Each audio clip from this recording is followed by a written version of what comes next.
불법적이고 엉뚱했던 비상계엄 이후로 우리 사회는 철저히 두 조각이 나서 서로를 적대시하는 상황에까지 이르렀습니다. 오죽하면 국가적 재난 상황이라는 산불 피해 앞에서도 진영 공방이 벌어지고 있다고 합니다.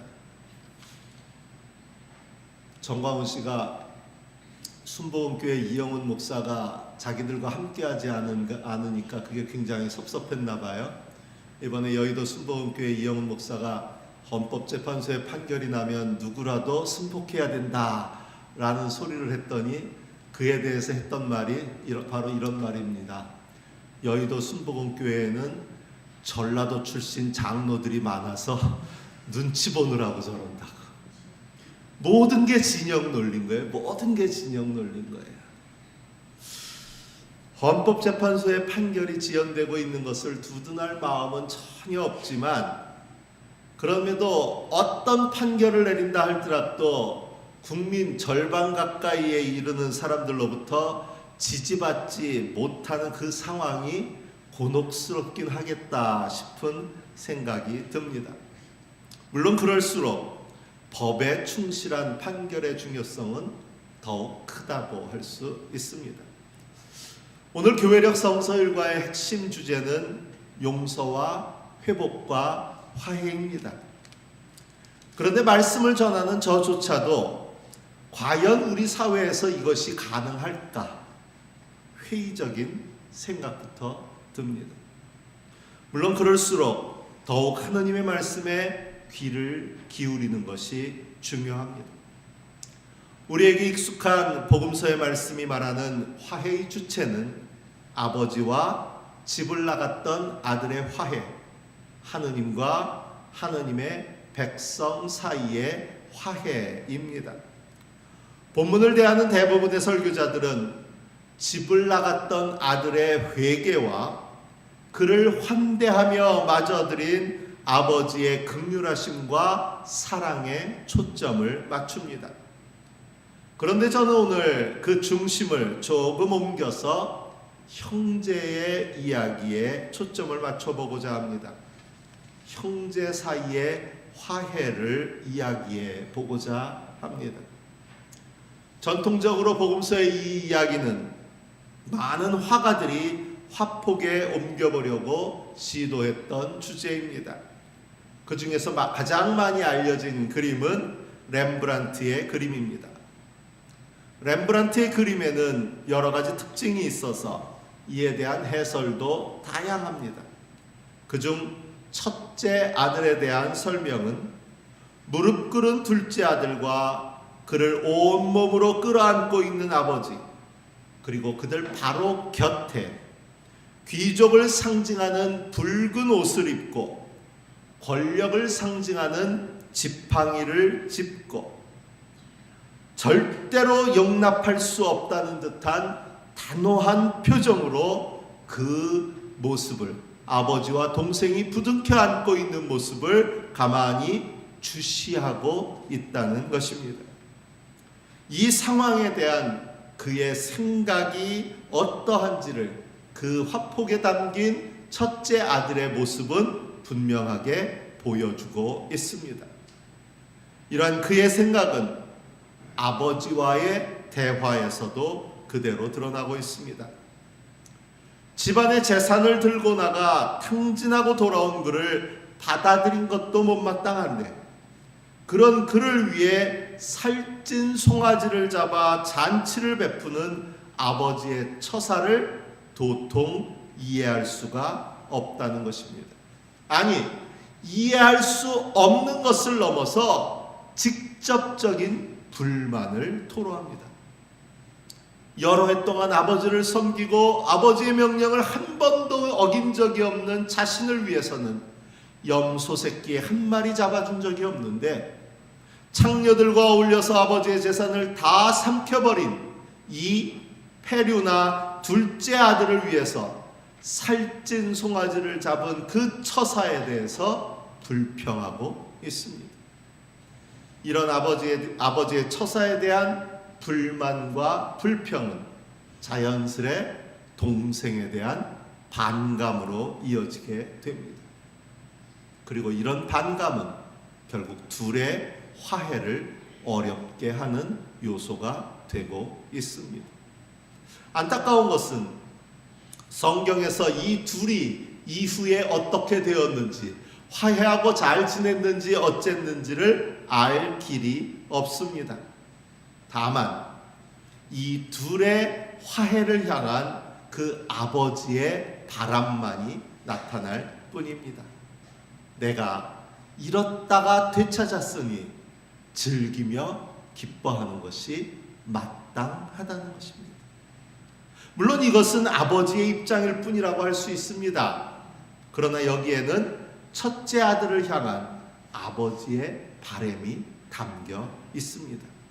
그 바로 앞에 얘야, 너는 늘 나와 함께 있으니 내가 가진 모든 것은 다 내 것이다 하는 이 말 속에서 그러니 그런 내가 좀 이해하고 이 동생을 위해 나와 함께 기뻐하고 즐거워해야 될 것이 아니냐 하는 둘의 화해를 바라는 아버지의 마음을 엿볼 수 있습니다.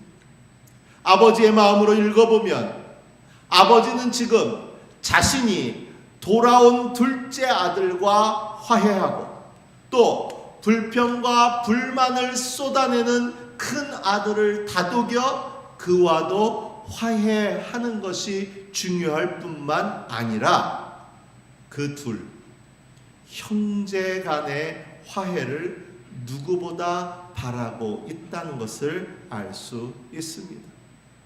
지금 그 아버지의 마음과 같이 너 형도 잃었다가 되찾은 너의 동생으로 인해서 기뻐하고 즐거워할 수는 없겠느냐는 그 바람이 담겨 있습니다. 이것이 진정한 의미의 하느님과의 화해입니다. 때로는 완전히 하나님의 곁을 떠나 있는 사람도, 또 때로는 하느님 곁에 나만은 있지만 아직 온전히 하느님의 뜻을 따르지 못하는 사람들에게도 모두 다 돌이켜야 할 것들은 남아 있습니다. 저와 여러분은 오늘 교회에 나와서 예배하고 있지만 그렇다고 우리에게 주님 앞에 회개하고 돌이켜야 할 것이 없다고는 볼 수 없다는 이야기예요. 집을 떠나간 아들이나 집에 남아있던 아들이나 그들 모두에게는 돌이켜야 할 것들이 남아 있습니다. 그리고 그 돌이킴에는 우리가 감당해야 할 사명이 담겨 있습니다. 이것이 바울이 말하고 있는 화해의 직분입니다. 바울은 우리가 하나님과 화해하는 것을 넘어서, 아니 그것을 온전하게 하기 위해서 우리에게 화해의 직분이 맡겨졌다는 사실을 강조하고 있습니다. 저와 여러분의 상상력을 동원해서 이 돌아온 아들의 이야기를 확장해 본다면, 만일 그렇게 돌아온 둘째 아들과 큰 아들이 지금 당장은 마지못해 아버지의 강권으로 인하여서 크게 싸우고 있지는 않지만 여전히 서로를 반목하고 살아간다면, 여전히 서로에 대한 감정의 앙금이 남아 있는 채로 그렇게 살아간다면 그것이 과연 아버지와 온전한 화해를 이룬 모습이라고 이야기할 수 있을까요? 형은 동생에게 벼룩도 낯짝이 있지 어디를 다시 돌아와 하고 책망하고, 동생은 동생대로 이 집이 형 집이야? 아버지가 용서하시는데 형이 뭐라고 자꾸 나한테 눈총을 주고 그래? 라고 대든다면 과연 그 모습이 아버지와 온전히 화해를 이룬 모습이라고 할 수 있을까 하는 질문입니다. 우리가 잘 알고 있는 성경 요한일서 4장 20절의 말씀처럼 누가 하나님을 사랑한다고 하면서 자기 형제 자매를 미워하면 그는 거짓말쟁이일 뿐입니다. 보이는 자기 형제 자매를 사랑하지 않는 사람이 보이지 않는 하나님을 사랑할 수 없기 때문입니다. 그럼 무엇이 이런 화해를 가능하게 할까요? 그것은 먼저 내가 받은 하나님의 사랑이 얼마나 큰지를 아는 것, 그리고 그 하나님의 사랑 안에 거하는 것, 하나님과의 온전한 화해를 이루는 것입니다. 그 형과 아버지의 대화 속에 바로 이것의 결여를 우리가 눈치챌 수 있습니다. 그 형은 아버지 앞에 불평하듯이 내가 몇 년 동안을 아버지를 섬겼는데, 내가 몇 년 동안을 아버지의 말을 거역해 본 적이 없는데 라고 이야기합니다. 자기가 아버지의 집에서 아버지의 모든 것을 내 것처럼 누리며 살아왔던 이 모든 것이 아버지의 사랑 때문이 아니라 뭐 덕분이에요? 내가 수고한 덕분이다.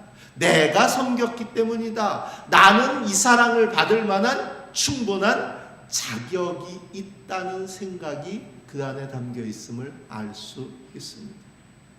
여러분, 저와 여러분이 오늘 이 자리에 주님 앞에 나와 예배할 수 있는 것, 저와 여러분의 어떤 자격이 아니라 하나님의 크신 사랑 때문인 줄로 믿습니다. 그 믿음이 있어야 되는데, 나를 구원하신 그 사랑이 얼마나 큰지를 깨닫는 믿음이 있어야 되는데, 큰 아들에게는 그 믿음이 없었어요. 내가 받은 사랑이 얼마나 큰지를 알지 못했고, 나는 자격이 충분했다고 생각했어요. 그러니까 저 동생은 사랑받을 자격이 없다고 손가락으로 지적질하고 있는 거예요. 나는 자격이 있지만 너에게는 없다라고 얘기합니다. 여러분, 우리는 먼저 나를 향한 하나님의 사랑이 얼마나 큰지를 깨닫고 그 사랑 안에 머물러 있으므로 하나님과 온전히 화해하시는 여러분 되시기를 바랍니다. 바울은 이런 상태를 그리스도 안에 있는 것이라고 표현했습니다. 그리고 이처럼 그리스도 안에 있으면 그는 새로운 피조물이 된다는 것입니다. 옛 것이 지나가고 새 것이 되었다는 것입니다. 집을 나가 허랑방탕하게 살았던 과거의 둘째 아들은 사라지고 새로운 아들이 된다는 겁니다. 동생을 향한 아버지의 처사를 시기하고 불평하고 불만을 가졌던 과거의 아들은 사라지고 새로운 아들이 된다는 것입니다.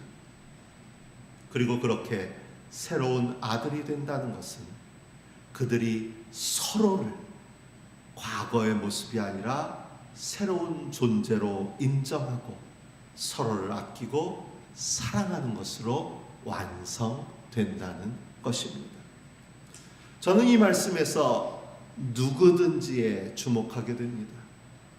누구든지 그리스도 안에 있으면. 그렇습니다.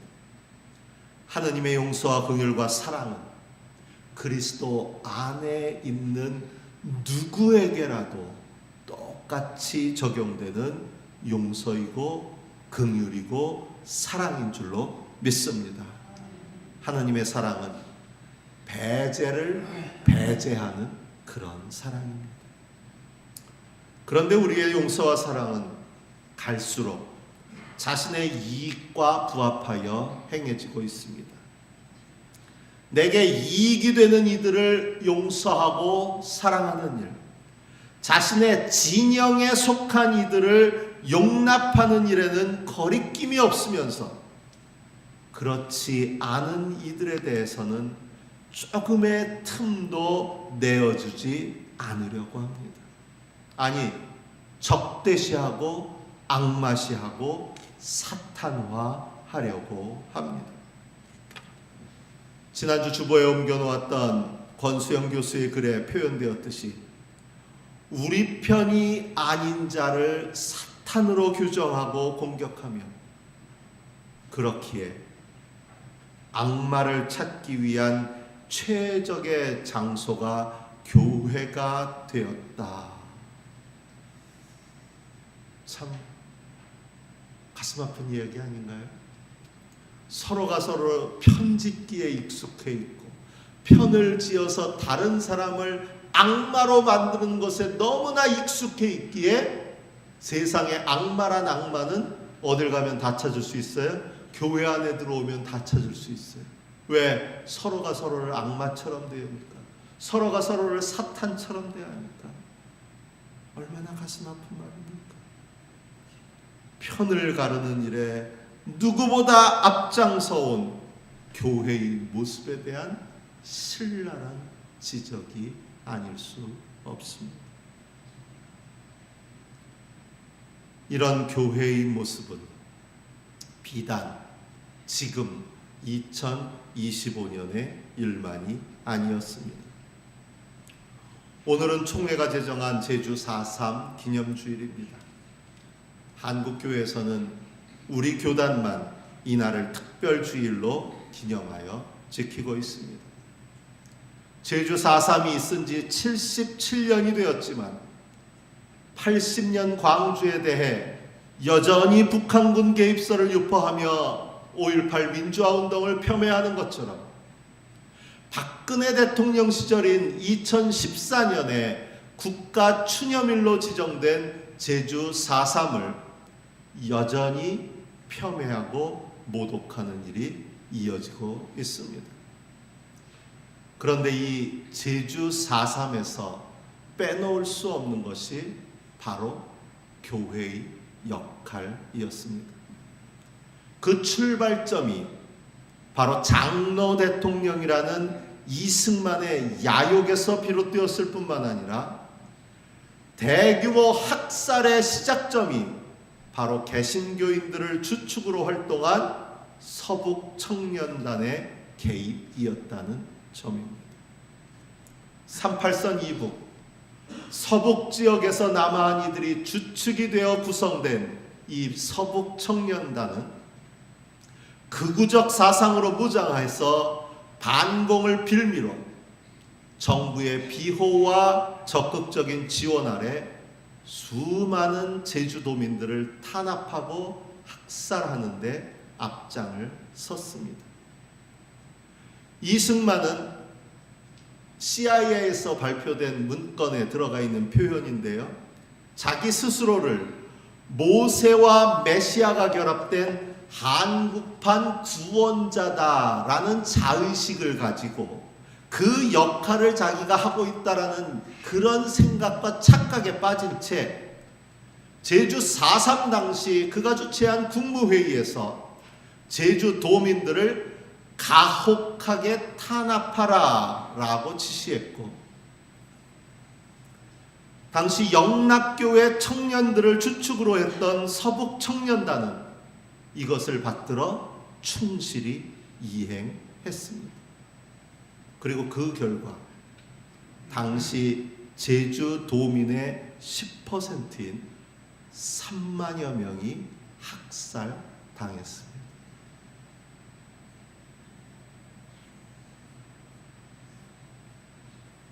여러분 제주 많이 놀러 가시더라고요. 제주 공항 활주로 밑에 지금 아직도 채 발굴되지 못한 유해들이 그 안에 얼마나 많이 쌓여 있는지 모릅니다. 오늘 주보 앞면에 표지에 있는 시 뒷부분을 보면요, 여러분들은 꽃맞이 한다고 제주를 찾으시겠지만 여러분이 꽃맞이하며 와 좋다 하고 서 있는 그 땅 어딘가에는 누군가의 유골들이 흩어져 있을 수 있다는 거예요. 너무 많은 장소에서 너무 많은 학살이 진행되었기 때문입니다. 이 끔찍한 일의 중심에 장로 대통령이 있었고 개신교인 청년들의 의혈단이라는 서북청년단이 개입되어 있었습니다. 지금도 제주 개신교인의 비율은 상대적으로 낮은 상태인데요. 이걸 분석하는 사람들이 섬지역 주민 특유의 배타성과 제주 사람들은 자기들만 섬 사람이라면서 밖에서 온 사람을 육지껏 그러면서 배타한다고, 섬주민 특유의 그 배타성과 또 섬지역 특유의 무속신앙, 제주는 곳곳에 갈 때 보면 뱀 모시는 곳, 모시는 곳, 무속신앙이 굉장히 많거든요. 그것 때문이라고만 이야기하는데 과연 그것 때문이기만 할까? 과연 그것 때문이기만 할까? 의문이 듭니다. 그런데요, 그 4.3 당시 같은 서북 출신이면서 더군다나 경찰서장이라는 지위를 갖고 있었음에도 오히려 수많은 제주도민의 목숨을 살려낸 의인이 있었습니다. 바로 문형순이라는 인물입니다. 이 문형순 서장은 모슬포 지역에 근무할 당시 본교단의 광주 양림교회에서도 시무했고, 그 당시 모슬포 교회에서 시무하고 있었던 조남수 목사님과 함께 많은 사람들에게 자수를 권고하고 그들을 보증해 줌으로써 많은 생명을 구했습니다.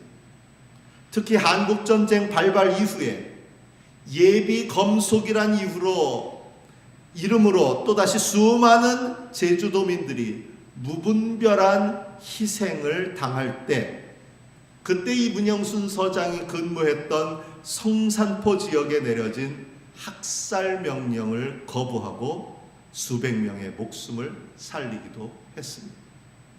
한국전쟁이 발발하니까 각 서장들에게 문건이 내려가서 지역에 아주 조금이라도 산 사람들과 연루된 사람들은 다 붙잡아 가둬놔라 하는 예비검속령이 내린 거예요.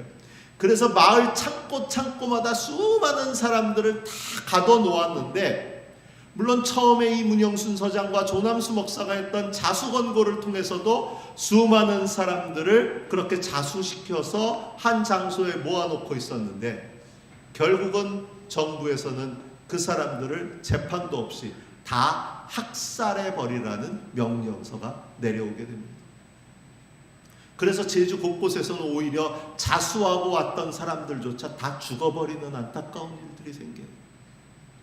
그런데 이 모슬포 지역에서는 조남수 목사님이 직접 내가 이 사람들의 신원을 보장할 테니까, 목사인 내가 보장할 테니까 이 사람들을 제발 살려달라고 탄원해서 일부가 살아남게 되고, 직접적으로는 이 성산포 지역에서는 이 문형순 서장이 그 당시 정부로부터 내려온 예비 검속자를 총살하라는 그 명령서가 있었지만, 그 명령서 상단에 자기 손으로 글을 씁니다. 뭐라고 쓰냐면 부당함으로 불이행, 단호하게 쓰고는 그 명령서를 돌려보내고 자기가 관할하고 있는 지역에서는 아무도 죽이지를 않습니다. 결국 그는요, 상부의 명령에 충실했던 다른 서북 출신들이 출세가도를 달리며 승승장구하던 그때에 경찰을 그만두고 영화관 매표소 일을 하며 잡일로 어렵게 생계를 이어가다가 가족도 없이 쓸쓸히 삶을 마감합니다. 조남수 목사의 행적을 기억하는 사람들은 당시 제주에는 가해자와 피해자만 있었지만 기꺼이 화해자의 역할을 감당하셨던 분이라고 기억하고 있습니다. 바로 문형순 서장 역시 자신의 아내를 돌보지 않고 이 화해자의 삶을 살아간 분이었습니다. 그럼에도 윤석열 정부 역사 왜곡의 중심에 선 인물인 김영석 독립관장은 제주 4.3을 비틀어서 설명하면서 좌파에 의한 교회 파괴와 기독교인 학살이라는 해괴한 논리를 주장하면서 여전히 화해의 사명이 아니라 진영의 논리에 갇힌 인식을 드러내고 있습니다. 그런 그가 역시나 목사입니다. 과연 누가 화해자일까요? 문영순 소장인가요? 목사라는 김영석 관장인가요? 오늘의 일독서 여호수아기의 말씀은 이스라엘 민족이 여호수아의 인도에 따라 요단을 건너 가나안에 들어서는 시기의 이야기입니다. 광야에서의 삶이 끝나고 약속된 땅에서의 삶을 시작하는 그야말로 대전환기의 이야기입니다. 어제의 삶이 끝나고 내일의 삶이 열리는 순간입니다. 옛것은 지나가고 새것이 시작되는 시간입니다. 그런데 사실 그들 앞에 열리는 내일은 별반 다르지 않습니다. 가나안 땅에 들어왔다고 모든 것이 다 해결된 것도, 모든 것이 다 준비된 것도 아닙니다. 여전히 가나안의 부족들 틈바구니 안에서 그들은 생존해야만 합니다. 여전히 먹을 것을 염려해야 하고 평안이나 안전을 위협받고 불확실한 운명이 그들을 기다리고 있습니다. 그럼 뭐 하려고 그 고생하면서 여기까지 온 것입니까? 너희가 이집트에서 받은 수치를 오늘 내가 없애버렸다. 이제는 노예가 아니라 자유인으로 온전한 하나님의 백성으로 살아갈 길이 열려졌다는 것입니다. 바울의 표현으로 바꾸면 이제 나는 그리스도 안에서 새로운 피조물로 살아가게 되었다는 것입니다. 아버지의 품에 안겨서 이제는 과거의 자신이 아니라 새로운 존재로 살아가게 되었다는 것입니다. 저는 이 복음서 이야기를 혼자 상상하며 이런 생각을 해봅니다. 처음에 둘째 아들이 왜 집을 나가려고 했을까요? 아버지의 집에서 해야 할 일들이 너무 많았을 거예요. 매일같이 농사하고 매일같이 해야 될 일들에 지치고 치여서 좀 편하게 살고 싶다. 아침마다 자기를 깨워서 밭에 나가야지 뭐하냐. 아버지 잔소리 듣기 싫어서 아마 집을 나갔을 겁니다. 집에 돌아온 그에게는 어떤 일이 기다리고 있을까요? 여전히 밭에 나가 일해야죠. 그날은 잔치하며 그를 환대해줬지만 아마 바로 다음 날부터는 아버지가 얘는 뭐하냐 나가서 일해라 그 등을 쳐 밭으로 몰아냈을 수도 있습니다. 여러분 어떨까요? 내가 이러려고 집으로 돌아왔나? 쉽지 않을까요? 달랐을 겁니다. 해야 할 일은 여전히 있었겠지만 이제 집으로 돌아와 아버지의 품이, 아버지의 사랑이 얼마나 큰지를 깨달은 이 둘째 아들은 똑같이 새벽같이 일어나 밭으로 나가 수고하고 땀 흘려야 했지만 이 일은 이전에 자신이 하던 일들과는 전혀 다른 일이 되었으리라고 저는 상상합니다. 왜? 그가 새로운 피조물이 되었기 때문입니다. 제가 늘 말씀드리지만 기독교인이 된다고 해서 우리의 현실이 드라마틱하게 변하는 거 아니에요. 문제들이 다 사라져버리는 거 아니에요. 고통들이 다 사라져버리는 거 아니에요. 그런데도 우리는 이 고통과 이 문제들 속에서도 감사하며 살아갈 수가 있습니다. 왜? 나는 구원받은 백성이라는 확신이 있기 때문입니다. 나는 그리스도 안에서 새로운 피조물이 되었다는 분명한 확신이 우리 안에 있기 때문입니다. 이것을 깨달아야 합니다. 이것이 바로 온전한 하나님과의 화해입니다. 그리고 이렇게 하나님과 온전한 화해를 이루어갈 때 우리를 힘겹게 했던 다른 이들과도 화해할 수 있습니다. 화해자의 직분을 살아갈 수 있습니다. 주님은 오늘 우리를, 저와 여러분을 잃었다가 되찾았다는 사실만으로 즐기며 기뻐하는 것이 마땅하다고 말씀하십니다. 여러분도 이 기쁨에 함께 하시겠습니까? 아니면 여전히 내 편 나누고 이익이 되는가 아닌가 셈하면서 이 잔치자리 저 밖에서 머뭇거리시겠습니까? 우리 사회가 잃었다가 되찾은 기쁨이 넘치는 그런 사회가 되기를 기도합니다. 우리 교회가 화해의 장이 되기를 기도합니다. 여러분의 삶에 주님의 즐거움이, 길갈의 즐거움이, 새로운 피조물의 즐거움이 넘치시기를 기도합니다. 주신 말씀을 마음에 새기며 묵상합니다.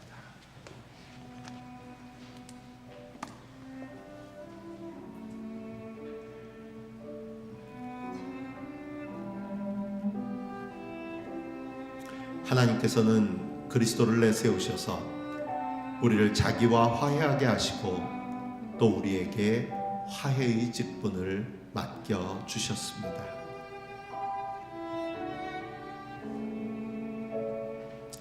너의 이 아우는 죽었다가 살아났고 내가 잃었다가 되찾았으니 즐기며 기뻐하는 것이